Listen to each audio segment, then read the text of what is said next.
Alors bonjour à tous, aujourd'hui, vidéo exceptionnelle, comment je nettoie mes pipes.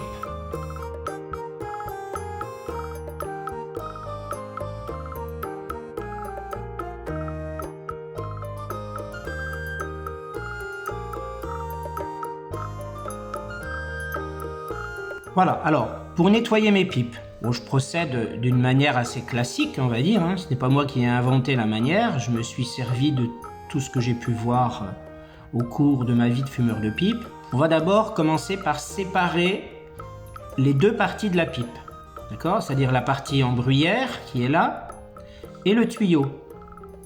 Alors attention de bien enlever les deux parties en tournant comme ça, mais en tenant les deux parties proches de la jonction entre les deux. Pas comme ça, parce qu'on risque de casser, on risque de détériorer, d'abîmer, mais bien comme ça. Et on fait, même si ça n'a pas à proprement parler, bien sûr, un perçage en forme de vis, on fait comme si. Et on dévisse tranquillement. D'accord? Voilà, je le fais lentement exprès, hein, pour bien vous montrer. Ici, on a un filtre 9 mm, puisque c'est une pipe qui accueille des filtres 9 mm. Quand je dis 9 mm, c'est évidemment le diamètre. Alors ça, c'est un filtre donc écume de mer charbon actif que j'ai dû utiliser peut-être 2 fois. En général, je ne vais pas à plus de 2 ou 3 pipes, vraiment grand maximum, hein, sans changer le filtre.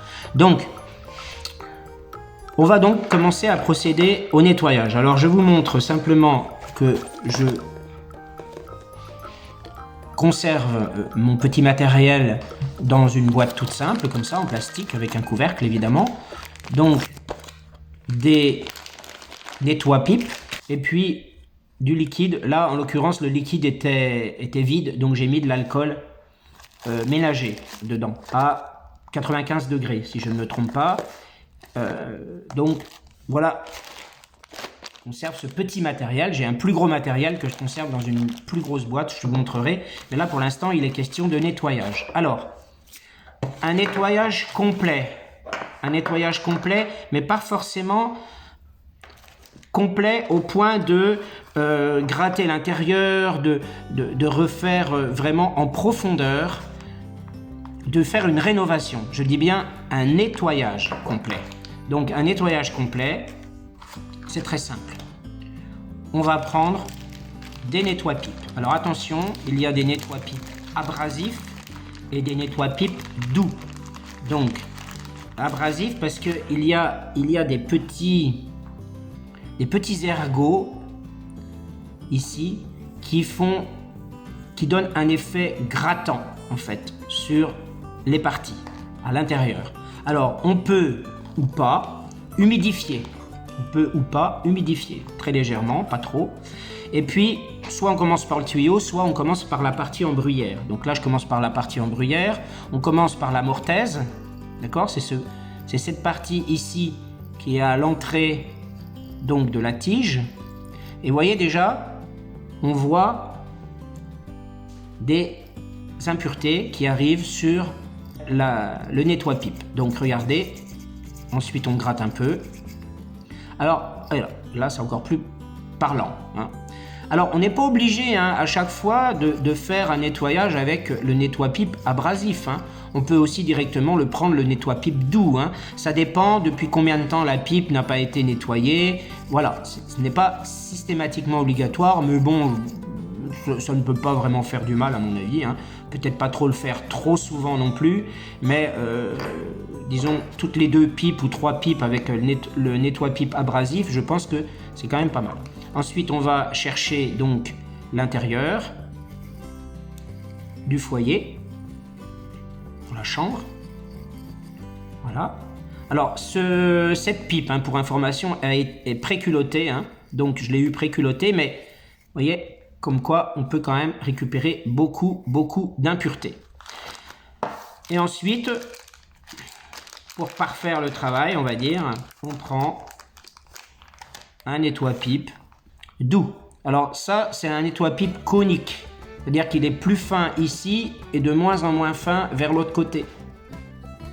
Donc, vous entrez le côté le plus fin, vous entrez le côté le plus fin. On assèche un petit peu quand même l'intérieur, hein, parce qu'on vient de le mouiller avec de l'alcool. On l'assèche un petit peu. On peut recommencer hein, si on veut, hein, si c'est pas très propre.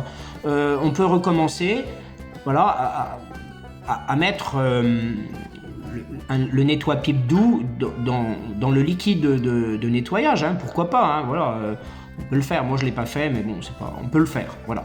On peut le faire, mais il n'y a pas de règle. Hein, il n'y a pas de règle vraiment. Hein. Vous voyez, donc, quand même. Voilà, là ça devient quand même correct. Hein. Alors sachant qu'il y a quand même la couche de carbone, hein, on appelle le culot grosso modo, la couche de carbone qui se forme au fil des fumages, faut pas non plus chercher à l'enlever, hein, faut juste nettoyer un peu, voilà. Sachant que là maintenant, donc celui-ci est sale, on peut prendre l'autre, un autre, alors je vais pas reprendre un abrasif cette fois-ci pour le tuyau. Ce n'est pas la peine. Je vais juste prendre un petit peu, voilà, humidifier légèrement et nettoyer. Alors, il ne faut pas hésiter à tourner comme ça. D'accord? Et ensuite, on passe. Alors, vous voyez, ici, l'avantage, c'est que on voit bien l'intérieur du tuyau. Vous voyez? Donc, c'est vraiment assez fin, du diamètre du nettoie-pipe quasiment. Voilà, et on ressort, voilà, tranquillement. Et vous voyez, ça enlève vraiment les impuretés. Bon, on peut faire comme ça, voilà, si on veut faire un petit peu de zèle, hein, on peut faire comme ça, voilà. Bon, moi en l'occurrence, de toute façon, ce que je vais faire là, c'est rechanger le filtre. Donc toujours dans ma petite boîte, je prends les filtres 9 mm que j'ai. Je vous laisse voir la différence entre les deux. Ça absorbe beaucoup d'impuretés quand même. Hein. Donc, on glisse. Alors là, pour celui-ci, peu importe le sens. Hein. Il y en a certains, il y a un côté en plastique, un côté en céramique qu'il faut mettre donc du côté de là où le tabac arrive, c'est-à-dire comme ça, et l'autre côté en plastique du côté de la bouche. Mais là, non. On s'en fiche pour ce filtre-là. Et ensuite, idem, là, on fait un mouvement de vissage en étant prudent pour ne pas casser. Ça reste quand même fragile parce que au bout d'un moment, si l'on n'y prend pas garde, à force forcément, les parties vont se fragiliser et puis ça va casser. Alors après, c'est quand même dommage parce que quand ça casse, il n'y a plus qu'à racheter une pipe. Hein. Ou alors à refaire autre chose et à retrouver le même tuyau, mais c'est quand même pas gagné. D'autant que celui-ci, il est quand même assorti, bien sûr, à la partie bois. Donc la pipe est maintenant prête à fumer. Merci.